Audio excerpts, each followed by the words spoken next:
c'est une mission. Ce n'est plus un boulot, ça devient même un peu au-delà d'un boulot, ça peut devenir une mission. Alors, notre finalité supérieure, parce que finalement, quand quelqu'un travaille, vit, il peut avoir justement comme vision être heureux. Ça, c'est sa finalité supérieure en tant qu'organisme humain. Une entreprise également peut avoir une finalité supérieure qui peut motiver toute l'équipe et autour de laquelle les gens doivent être unis et ceux qui ne peuvent pas vibrer à des choses pareilles n'ont pas intérêt à travailler avec des entreprises comme ça. Je m'explique. Par exemple, développer le pays par le développement de ces entreprises, par le développement civil. Quand vous avez une palette que vous voulez soulever, vous prenez une grue, vous ramenez votre corde et puis vous tirez. Si l'emballage, si elle n'est pas très solide, elle peut se casser. Si vous arrivez avec un fourche élévateur et vous prenez la palette comme ça, même si l'emballage n'est pas très solide, ça tient debout. Alors l'idée, c'est de faire avancer le pays. Non pas en le tirant par l'eau, politique, discussion autour des plateaux, machin, mais travailler au niveau de la base pour justement soulever l'ensemble. Donc l'idée, puisqu'il se trouve comme je viens d'être présenté en tant que quelqu'un qui a travaillé beaucoup, qui a accumulé de l'expérience, comment mettre dans une équipe de l'expérience pour la mettre dans le circuit pour qu'elle puisse faire avancer les choses à partir de quoi? À partir des hommes.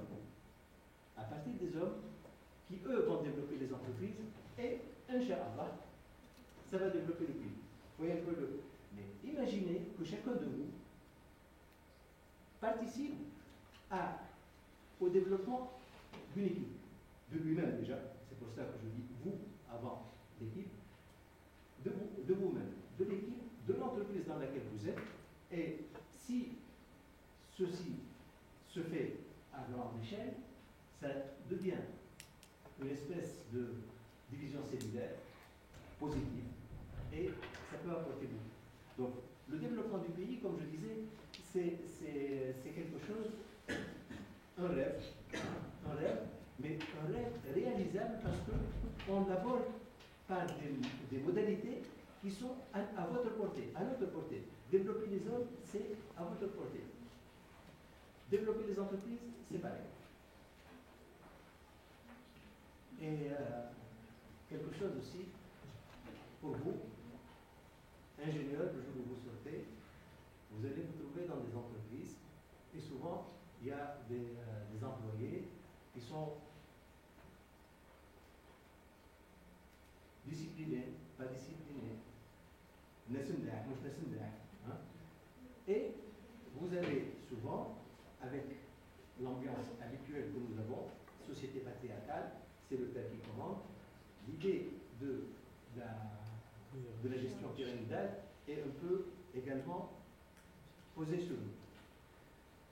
Donc l'idée c'est, je vais avoir une équipe, je vais la former, je vais leur donner les instructions, je vais les amener à faire ceci ou cela.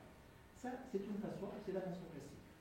L'autre façon, si vous voulez réellement développer les hommes, et je parle même les hommes simples, même les hommes qui paraissent ne pas mériter qu'on s'en occupe, hein, aide à leur service. Parce que vous, qu'est-ce qui se passe? La vie vous a donné la chance d'être dans une belle école, d'avoir déjà eu l'opportunité d'y accéder. Vous avez du mérite, c'est certain. En même temps, c'est une chance, parce que souvent, on garde le fait qu'on a du mérite et on oublie que c'est une chance. C'est un cadeau de la vie. Donc, vous avez eu ce cadeau-là. Vous sortez, vous dites, tiens, j'ai terminé maintenant, allez, on va commencer à vivre.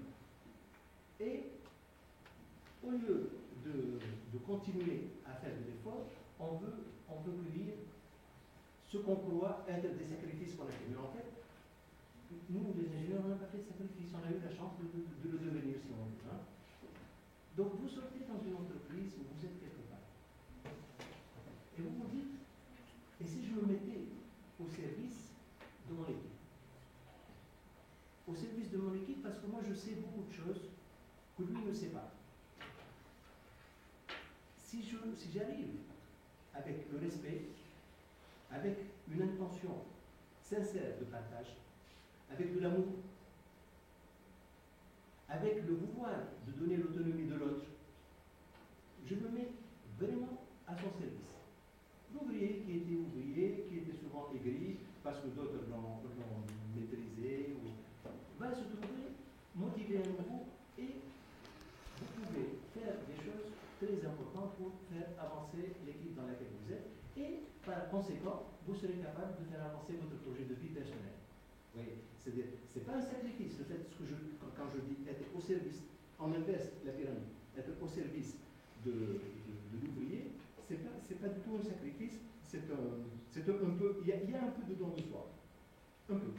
Mais en fait, en fin de compte, c'est rentable. Donc, par expérience, je peux vous dire que c'est rentable.